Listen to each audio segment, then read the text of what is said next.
मुझे इस बात की खुशी है कि मुफ्ती साहब ने भी मान लिया कि नेचर में कोई इंसाफ नहीं है।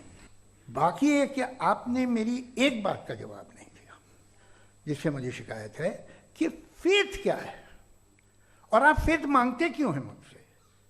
आप तो लॉजिकल हैं, आपके पास तो सारे रैशनल्स हैं, आपके पास सारे सबूत हैं, तो आपको फेथ की डिमांड क्यों करते हैं कि भाई तुम सरेंडर कर दो और सवाल मत करो? कोई मजहब सारे सवाल करने की इजाजत नहीं देता है और मना करता है कि ज़्यादा सवाल ना करो, बहक जाओगे तुम। कमाल ये है कि दुनिया के सारे मजहब सब जानते हैं ये दुनिया कैसे बनी थी, कैसे मिटेगी, मरने के बाद क्या होगा, इनको सब इल्म है। इनको किसी को डायनासोर होते थे पहले ये नहीं पता था, किसी को नहीं पता। किसी भी दुनिया की मजहबी किताब में डायनासोर का जिक्र नहीं है। जिस दुनिया में आप बैठे हैं सर, ये हॉल जो है, ये इलेक्ट्रिसिटी जो है, ये माइक जो है, जिस हवाई जहाज से आप आए थे, वो जिस कार से आप यहाँ आए हैं, ये सब उन लोगों की बनाई हुई है जिन्होंने सवाल किए थे। ये दुनिया जिसमें आप आज आराम से हैं, ये उन लोगों की बनाई है कि जिन्होंने सवाल किए थे और हर स्टेज पे इन सवालों को मकरूह कहा गया था, गलत कहा गया था। तो आज जो बातें आपके जहन से बिल्कुल परे हैं और आप हैरान होते उन्हें देख के, एक वक्त आएगा कि मामूली लगेंगे। और हुआ है, आपकी इंसानी तारीख ही है। इतनी जल्दी सारे फैसले आप मत कर लीजिए, थोड़ा ये ह्यूमिलिटी रखिए कि भाई ये हमें नहीं मालूम। ये कहने में क्या आ रहा है? ये यूनिवर्स कहाँ तक फैली, ये कब से है और कब तक रहेगी, हमें नहीं मालूम। आपने फैसला कर लिया कब बनी। ये आपके हिसाब से कोई 14 बिलियन ईयर बनी जो समझा जाता है। उससे पहले हजारों करोड़ों अरबों साल तक खुदा बैठा क्या कर रहा था? खामोश बैठा था, ऐसे ही जमाइयाँ ले रहा था। फिर उसे आइडिया आया, यार एक काम करते, वक्त अच्छा गुजर जाएगा, यूनिवर्स बनाते। सोचिए, तो हम अपनी जहालत से लड़े, उसकी परस्तिश न करें। Thank you so much. तर्कों की श्रृंखला में राउंड 2 के लिए मुफ्ती साहब को आमंत्रित कर रहा हूँ। शुक्रिया। जनाब जावेद अख्तर साहब कई मरतबा दोहरा रहे हैं कि फेथ का मतलब बताइए, फेथ का मतलब बताइए। मैंने बता दिया, फेथ सही भी होता है, गलत भी होता है। और आज हम फेथ पे बात नहीं कर रहे, हम ट्रुथ और डज गॉड एग्जिस्ट पे बात कर रहे हैं। क्या डज गॉड एग्जिस्ट, ये ट्रुथ यानी गॉड है या नहीं है, इसमें से दोनों ट्रुथ क्या है। अब आप उसे फेथ कह लें, बिलीफ कह लें, नॉट माई बिजनेस। उसके बाद आपने कहा कि भाई सवाल करने से मजहब रोकता है। मैं कहता हूं जो रोकता है वो रोकता होगा, मैं नहीं रोकता। बल्कि सवाल करें, सवाल करना चाहिए। सवाल कर करके तो हम आगे बढ़ते हैं, तरक्की करते हैं, और इसीलिए मैं आज यहां पे आया हूं। लेकिन सवाल सिर्फ खुदा से नहीं होगा, आपसे भी होगा। सवाल एथिज्म से भी होगा, सवाल सिर्फ मजहब से नहीं होगा, सबसे होगा।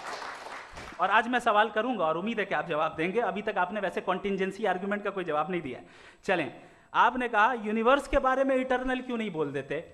ये चूंकि लॉजिकली पॉसिबल ही नहीं है कि यूनिवर्स इटर्नल हो। यूनिवर्स एक कॉन्टिंजेंट चीज है जो टाइम एंड स्पेस के पाबंद है, टाइम एंड स्पेस से बाउंड है। जो टाइम एंड स्पेस से बाउंड होगा वो कॉन्टिंजेंट होगा, जो कॉन्टिंजेंट होगा वो उसकी बिगिनिंग हुई होगी, जिसकी बिगिनिंग हुई होगी वो इटर्नल नहीं हो सकता। ये तो कॉमन सी बात है।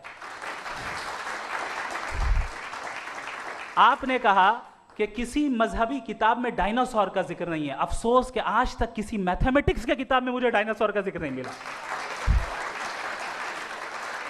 तो इसका मतलब मैथमेटिक्स की किताब बेकार है? नहीं, उसका वो टॉपिक नहीं है। रेवलेशन का और मजहबी किताबों का टॉपिक ये नहीं है कि आपको आके बताए साइकिल कैसे बनाते हैं, या आकर ये बताएं कि जो है डायनासोर कब था। वो तो मोरालिटी सिखाने आया है, गॉड के बारे में बताने आया, नॉन फिजिकल रियलिटी की हकीकत को सिखाने के लिए आया। रिलीजियन साइंस को रोकता है? नहीं रोकता। अगर रोकता है तो गलत करता है। रिलीजियन साइंटिज्म को रोकता है, जिसमें हमारे जावेद साहब मुब्तला हैं। साइंस और साइंटिज्म में फर्क है।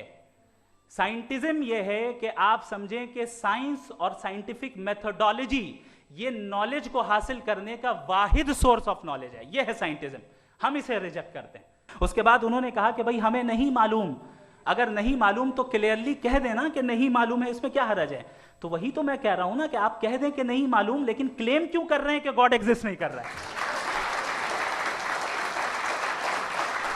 आखिरी चीज, इन्होंने कहा कि खुदा दुनिया बनाने से पहले 150 साल पहले या करोड़ों साल पहले क्या कर रहा था। अरे हजरत,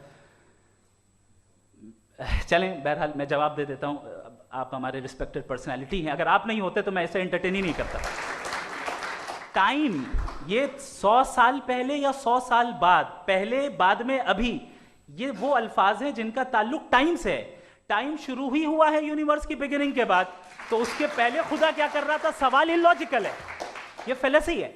यानी आप ये कह रहे हैं कि यूनिवर्स के बनने से पहले खुदा क्या कर रहा था? टाइम के बनने से पहले, पहले का ताल्लुक टाइम से, टाइम उस वक्त था ही नहीं, तो ये सवाल ही इनवैलिड है खुदा के ताल्लुक से।